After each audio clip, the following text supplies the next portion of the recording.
Hello everyone! Ayan, kumusta po sa inyong lahat? Kung nasan man po kayo ngayon, sana ay okay lang po kayo. Ayan. And sa ating mga OFW po dyan na nanonood at umaga sa kanila ngayon, ayan, good morning po sa inyo and good evening naman dito sa atin sa Pilipinas. Ayan. So for today's video ay tara at samahan niyo po ako magluto nitong ating isa na namang napakasarap na ulam for today's video. Walang iba kundi itong ating ginataang gulay na langka with sardines. Ayan, pagkasarap po nito talagang na-miss namin itong ganitong luto kasi siguro almost taon na rin nung last kaming kumain ito. Nagkataon lang guys, nagbunga na yung langka dun sa aming kapitbahay kaya kinuha na namin. Charot. So yun na nga at nakakuha po kami ng isang buong langka. Tapos nagpakudkud na rin kami ng 3 niyog kasi marami po yung ating langka, parang pang isang barangay. Kaya yung aming 2 lata na sardines ay kinulang. Kaya mamaya ay napabili pa kami ng ah, ano, wala sa oras. So ayun na nga, dun sa ating pagkagisa ng ating sardines, dun sa ating bawang at sibuyas, ay naglagay na tayo ng asin at paminta. Pagkatapos ilalagay na natin dyan yung ating pangalawang gata ng niyog. Ayan. So madami-dami po yan kasi nga marami po yung ating lulutuin na gulay na langka. So ayun na nga yung ating gulay na langka. Nakita nyo ba guys?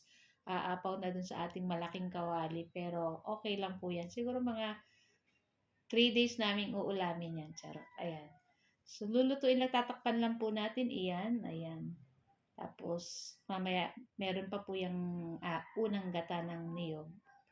So, yun yung ating magpapalapot mamaya. At syempre, gagamit din tayo, maglalagay din tayo dyan mamaya ng siling pangsigang para pampabango and syempre pampasarap na din at may konting anghang. Ayan.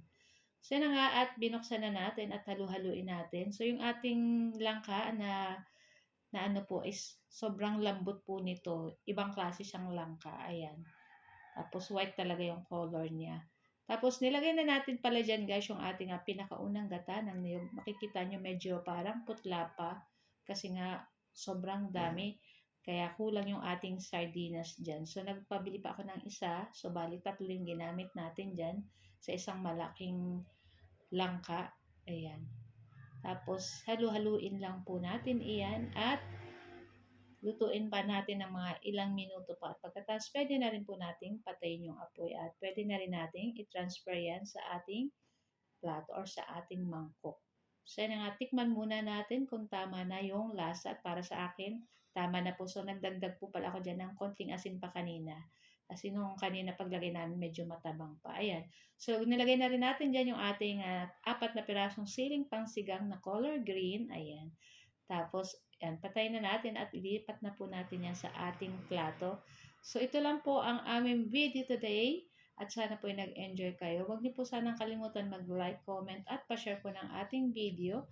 At kung bago pa lang po kayo sa aming page, huwag niyo po sanang kalimutan mag-like, follow, para palagi po kayong updated sa aming mga bagong video na i-upload. At huwag niyo na rin po kalimutan mag-subscribe sa aming YouTube channel, Mamshi and Listen. So guys, thank you for watching and see our next video again. Kainan na! Naku, sarap nito sa bahaw. Perfect. Tas may kapartner na tuyo or body. Ay, sarap.